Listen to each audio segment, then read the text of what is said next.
o'tgan safar video qo'ydik-ku, tovuqning ichiga go'sht qilib. Hamma mijozlarimiz so'rashdi, bunda sotuvda bormi, necha pul turadi deb. Hali biz chiqarmadik. Mana hozir o'shani navorotchinniy variantini biz qo'ydik va sotuvda bor. Endi xudo xolasa bemalol kelaverasizlar.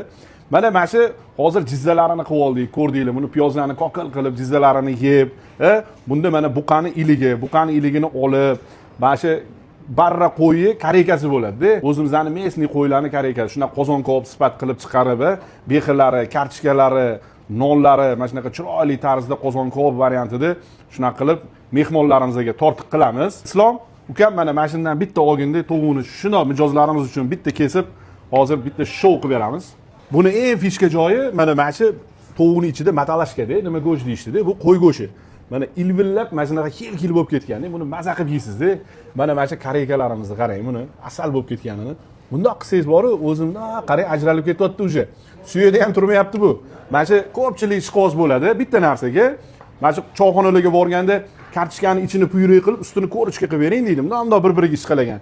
Aynan mana shu ishqalayotganda mana bunaqa qilib yeysiz-da, buni ichi bor-ku, puyrak bo'lib ketgan, mana qarang. Vahshiy mazza-da. Mashalloh bor-ku, bizning o'zbegimizning milliy taomlari bor-ku, dunyoda birinchi o'rinda. 4 soat oldin kelib zakaz qilib qo'yishsa bor-ku, bemalol mana shuni qilib beramiz. Bu setimizda 550 ming so'mda baholadik. Bu yerda 1 kilo kareyka, tovuq, mana shunaqa suyaklari bilan, kartochka, behi, cho'rni slivkalari bilan zo'r qilib beramiz.